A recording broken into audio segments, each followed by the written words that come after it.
Hello and welcome to another episode of Inside Out Smile. I'm your host, Dr. Amber Q, and today we delve into the empowering theme of inspiration, not obligation. I'm going to explore how we can live a life driven by inspiration and how that can lead to greater fulfillment and joy. And you may think, where has this come from? And it's actually come from my sister. Now, my sister and I have totally different personalities. And it's so interesting sometimes, the things she says. Honestly, sometimes I'm just like, wow, oh my gosh. And today was one of these days. And basically, she was talking about something that she was going to do. And she essentially said, I'm not just going to do it for the sake of doing it. You know, I'm driven by inspiration, not obligation. And I was like, wow. And that's her in a nutshell, to be honest. And often I've admired her for that because she's always been very creative and kind of knows what she wants, you know, really sticks to her guns. And the reason I thought it'd be great to talk about is because when you think about it, I mean, honestly, since she said it, I've just been totally enthralled with the phrase that she created and articulated. I haven't been able to stop thinking about it, to be honest, which is why I just thought I've got to record a podcast episode about it. Because after all, what is this podcast other than me just rambling on about my thoughts? And the thing is, she's right.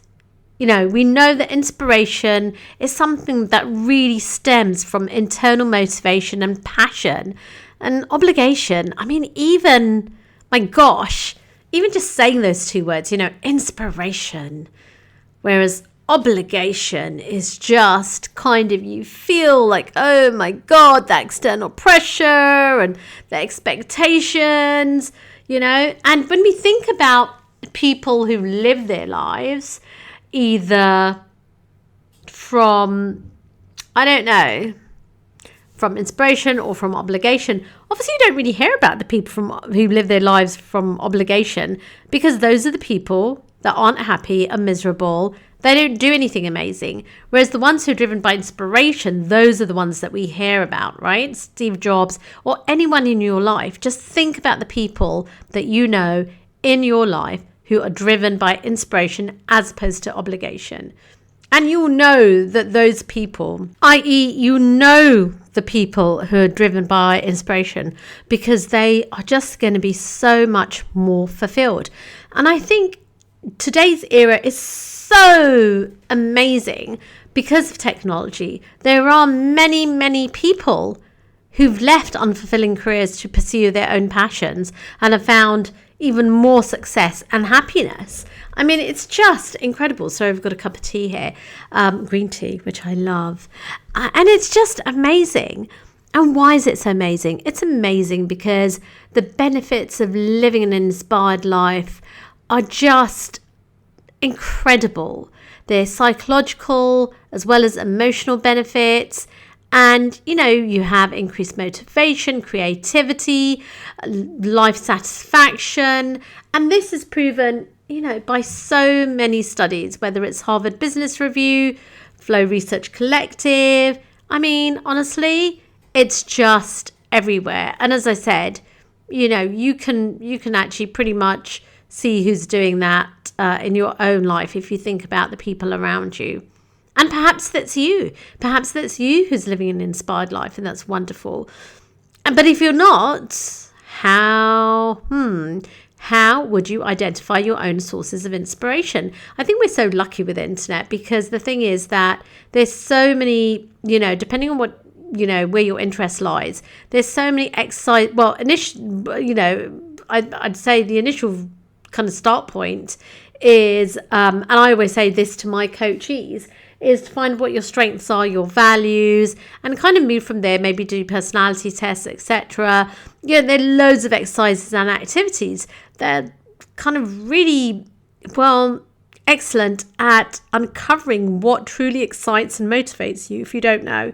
I mean, Gary Vee always says, you know, when you're in your 20s, and Gary Vaynerchuk, for those of you who don't know who I'm referring to. But Gary Vaynerchuk always says it's never too late, and I agree with him.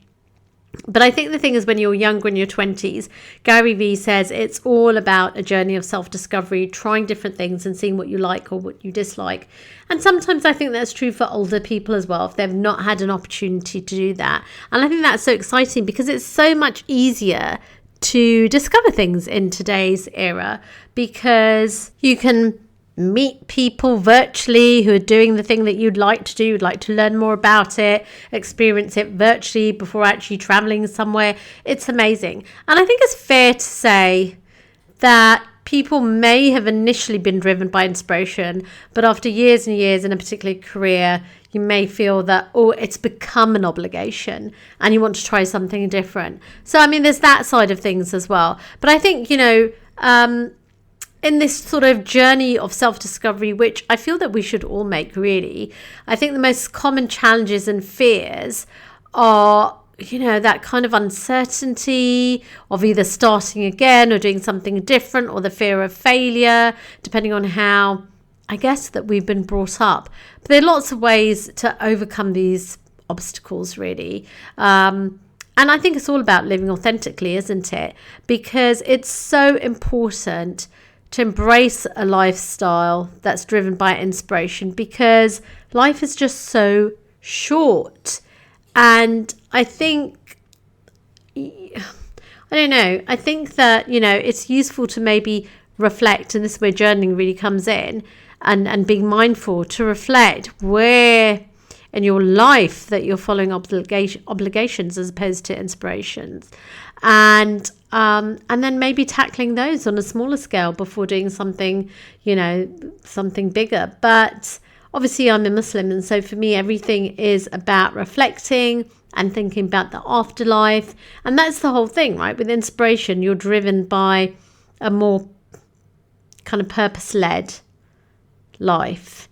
And I think that that's so beautiful to see with some people on YouTube. It's just wonderful to see. But I think that we can all do that. We can all benefit from just, kind of checking ourselves out and seeing what we're doing. This is where I love the freedom that my sister has. She's very good with that. And maybe I should get her on the podcast one day. That could be fun. That could be very interesting. So anyway, until the next episode, let's create connection. Let's not forget those who are trying to live their lives just to survive. And of course, by that, I'm referring to those in Palestine, in Sudan, the Congo, everywhere where people are suffering, in fact, but particularly those who are suffering at the hands of genocidal maniacs. So let's not just change lives, but save lives, and free Palestine.